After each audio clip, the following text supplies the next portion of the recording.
नमस्कार। आज हम बात करने वाले हैं लेखन की एक बहुत ही आम सी उलझन के बारे में कि कैसे बिखरे हुए विचारों को एक शक्तिशाली और एकदम साफ सुथरे संवाद में बदला जाए। चलिए इस गुत्थी को सुलझाते हैं। हम सबके साथ ऐसा होता है ना। दिमाग में तो एक कमाल का आइडिया आता है, पर जैसे ही उसे कागज पर उतारने की कोशिश करते हैं, लगता है उसका सारा जादू ही कहीं गायब हो गया है। ये एक बहुत आम परेशानी है और आज इसका एक पक्का हल मिलने वाला है। जी हाँ, इसका जवाब किसी बड़े या मुश्किल सिद्धांत में नहीं, बल्कि लेखन के सबसे बुनियादी हिस्से यानी पैराग्राफ में ही छिपा है। अगर पैराग्राफ बनाने की कला में महारत हासिल हो जाए, तो बड़े से बड़े मुश्किल से मुश्किल विचार को भी एकदम साफ और असरदार तरीके से पेश किया जा सकता है। तो पैराग्राफ का असल मकसद क्या है? देखिए, एक अच्छा पैराग्राफ सिर्फ कुछ वाक्यों का ढेर नहीं होता। ये विचारों की एक सोची समझी व्यवस्था है जो यहाँ वहाँ भटकते ख्यालों को एक सही तार्किक दिशा देती है। मतलब अपने विचारों को एक साफ और लॉजिकल क्रम में सजाना, यही एक बेहतरीन लेखन की नींव है। यही वो ढांचा है जो पढ़ने वाले के लिए एक मतलब बनाता है और अलग-अलग आइडियाज को एक धागे में पिरोता है। और अच्छी खबर ये है कि इसके लिए कोई रॉकेट साइंस सीखने की जरूरत नहीं है। एक बहुत ही आसान और हमेशा याद रहने वाली संरचना है, जिसका इस्तेमाल किसी भी पैराग्राफ को मजबूत बनाने के लिए किया जा सकता है। और ये शक्तिशाली खाका या कह लें कि ब्लूप्रिंट सिर्फ 3 हिस्सों से बना है। जी हाँ, बस 3। ये रहे वो 3 हिस्से। पहला विषय वाक्य, दूसरा सहायक वाक्य और तीसरा निष्कर्ष वाक्य। समझिए कि ये किसी भी दमदार पैराग्राफ की बनावट है, उसकी एनाटॉमी। चलिए एक उदाहरण के साथ एक एक करके इन्हें समझते हैं ताकि बात बिल्कुल साफ हो जाए। तो सबसे पहले आता है विषय वाक्य। इसे पैराग्राफ का हीरो समझिए, जो पढ़ने वाले से एक वादा करता है। ये एक ही वाक्य में साफ साफ बता देता है कि देखो, इस पैराग्राफ में हम इस बारे में बात करने वाले हैं।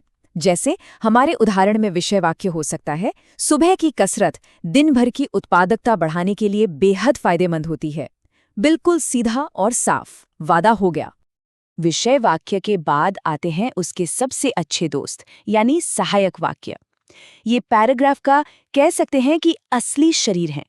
ये वो वाक्य है जो विषय वाक्य के वादे को निभाते हैं। ये उस मुख्य विचार को और खोलते हैं, उसे साबित करते हैं और उसे मजबूती देते हैं। तो सहायक वाक्यों में क्या होता है? इनमें होते हैं स्पष्टीकरण और उदाहरण। चलिए अपने उसी उदाहरण को आगे बढ़ाते हैं।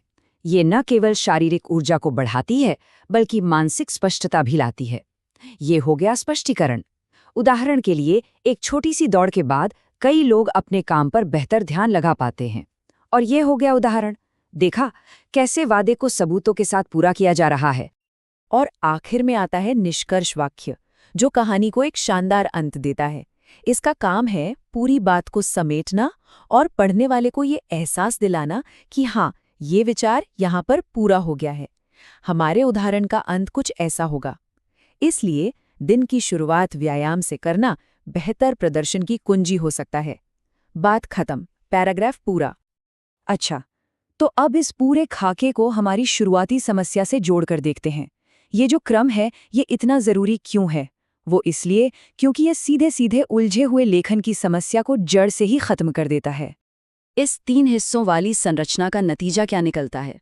नतीजा ये होता है कि लेखन पढ़ने में आसान, सार्थक और सुसंगत बन जाता है। और सच कहें तो हर लिखने वाला यही तो चाहता है ना? और सबसे ज़रूरी बात यह है कि ये जो सरल सा खाका है, ये किसी भी भ्रम को एक स्पष्ट संवाद में बदल देता है। ये अपने विचारों को आवाज देने का एक बहुत ही शक्तिशाली औजार है। तो अब सवाल ये उठता है, सोचिए इस सरल लेकिन बेहद शक्तिशाली खाके का इस्तेमाल करके अगला कौन सा विचार होगा जिसे पूरी स्पष्टता और ताकत के साथ दुनिया के सामने रखा जा सकता है।